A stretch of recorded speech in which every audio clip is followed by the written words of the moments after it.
del gobierno central y de las regiones. Estamos, bueno, regiones, la ley orgánica de los gobiernos regionales y la ley orgánica de las municipalidades, a los municipios se le asigna disposición de residuos sólidos, aguas servidas, ordenamiento del territorial, 3 puntos clave. Hoy en día, el 60% del presupuesto nacional va a las regiones y a los municipios. Eso ha cambiado totalmente. Por ejemplo, el municipio de Puerto Bermúdez, en Oaxapampa, que antes recibía al año 60.000 soles, hoy recibió el año pasado 12 millones de soles. Entonces, hay dinero. Lo que pasa es que tenemos que también supervisar que los municipios comiencen a cumplir su ley orgánica. Y allí, el año pasado, con el Congreso, se aprobó la modificación del título 13º del Código Penal sobre los delitos contra los recursos naturales y de la contaminación, etcétera, donde también se puede sancionar a los funcionarios públicos, por si acaso. Entonces, a poner las barbas en remojo y a comenzar a hacer los planes, etcétera. Pero esta semana he tenido yo la reunión con 52 alcaldes que están en el programa de gestión ambiental local, etcétera. Estamos avanzando, pero son 1.834 municipios. Dinero. Santa Teresa, doctora de la iglesia, Santa Teresa de Ávila, decía: Dios y Teresa pueden mucho, Dios, Teresa y el dinero pueden todo. Muy práctica.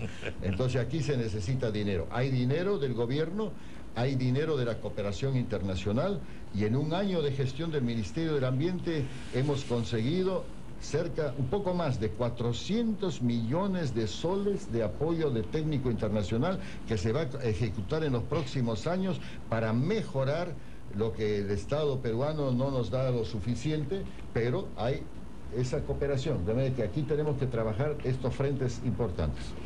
Bien, comentarios muy breves, desgraciadamente, porque ya el tiempo nos gana. El doctor Manuel Pulgar Vidal. Bueno, sobre la ley de desarrollo ambiental. Sobre el tema de la política es fundamental. Una política es un conjunto de principios, estrategias, marcos institucionales que responden a un objetivo común, ¿no? Y entonces esto es lo que debe estar escrito en una política, es lo que hoy día a través de un decreto supremo se ha aprobado. ¿Y por qué es importante en materia ambiental? Por dos razones. Porque la gestión ambiental implica tratar todo lo que se llama el frente verde, que es recursos naturales, todo el frente marrón, que es la calidad ambiental, y todo el tema de la gobernanza. Y segundo, porque efectivamente se da a distintos niveles, no solamente es una tarea de gobierno central, es de gobiernos regionales, gobiernos locales y también actores privados. Y dos elementos que son centrales para que la política sea realmente eficiente son efectivamente financiamiento y lo segundo, exigibilidad de los mecanismos operativos. Es decir, tengo un mecanismo operativo para que la política se cumpla, ¿cómo lo hago cumplir? Y en este tema, los jueces, una tarea pendiente que tenemos que ir fortaleciendo cada vez más. Guillermo Reaño. Yo pondría un tercer elemento: voluntad política. La ley y las normas, las leyes y las normas existen y son valiosas. El Perú tiene, como lo dice siempre el doctor Black, una larga tradición de leyes a montones, una legislación ambiental muy adelantada, pero tiene que haber voluntad política. Yo me quedo con una frase que el doctor Black comentó hace algún tiempo cuando no era ministro todavía, y él decía que es un profesional que tiene que ir de abajo hacia arriba. Entonces, el rollo ahora de lo que estamos en este tema ambiental es que es un momento importante. Hemos hablado del asunto amazónico y ahora de la normatividad ambiental. Es un momento importante para liderar el proceso y para que la opinión pública nuevamente se sienta parte del mismo. Tenemos que avanzar hacia estándares más limpios en materia ambiental, pero tenemos que darnos cuenta también que detrás del tema del que hemos hablado, urge que en la Amazonía se toquen temas de salud, de educación y de desarrollo social. Entonces hay otros ministros que deberían estar también en el frente de lucha, llamando a las partes para seguir negociando, para seguir conversando, para seguir dialogando en un país donde no estamos acostumbrados a dialogar, donde todo se norma por decreto y al caballazo. Entonces creo que hay que llamar al gobierno para que sea un poco más reflexivo. Yo sé que hay un tema político muy complicado detrás de bambalinas, pero hay que insistir en que el futuro del Perú pasa por el diálogo. Y el Ministerio del Ambiente ha caminado muy bien, seguimos creyendo en que es una institución sólida, seria y de futuro. Y vital, además. Y vital para todos, para los que vivimos en la Amazonía y en la costa. Este es un país unitario y tiene que seguir siéndolo así, pero hay que entender que hay elementos históricos que hay que entender, que hay que comprender, que hay que matizar. Y yo creo que hay un principio de autoridad que hay que poner, pero ponerlo sin llegar a excesos tipo POMAC. A mí me preocupa que la zonada huelguística acabe con policías muertos, indígenas muertos, y que esto sea un polvorín, ¿no? Eso redobla justamente la necesidad del diálogo.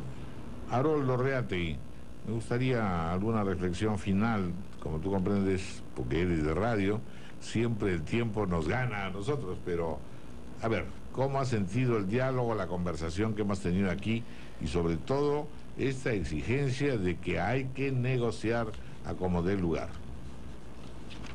Sí, Raúl, yo creo que es importante, yo coincido con todos los panelistas en que hay que dialogar, nosotros creemos que ese es el camino, pero también hay que dar desde el gobierno, creo, señales de que esa voluntad es cierta, ¿no?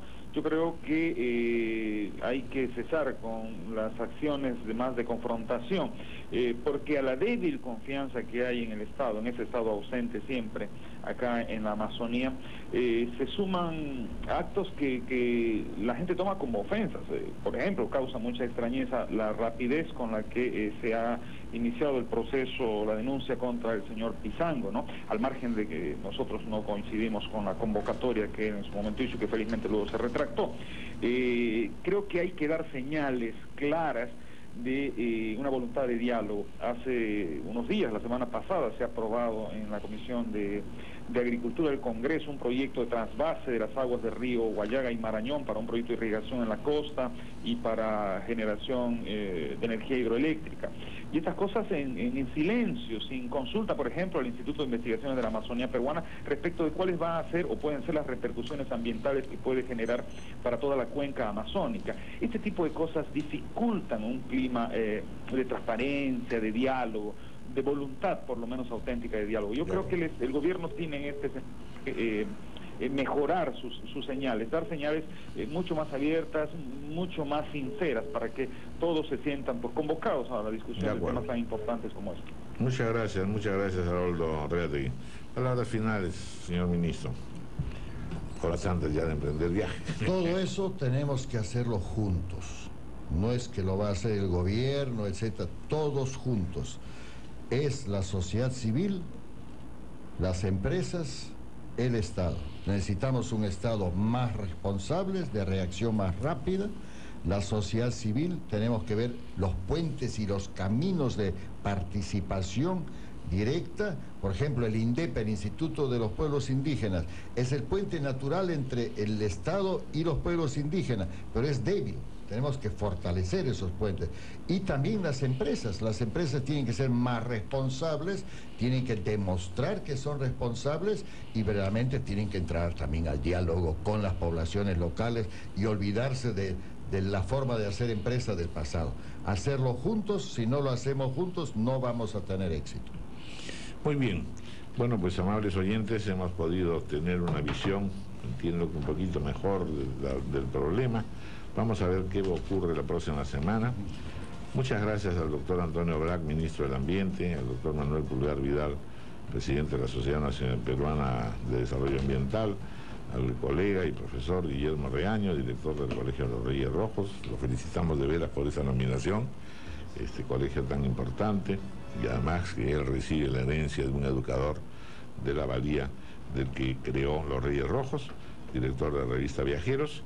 Y desde Iquitos, gracias también a Haroldo Reategui, director de La Voz de la Selva, emisora de la Iglesia Católica. Muchas gracias y muy buenos días. Buen viaje, señor.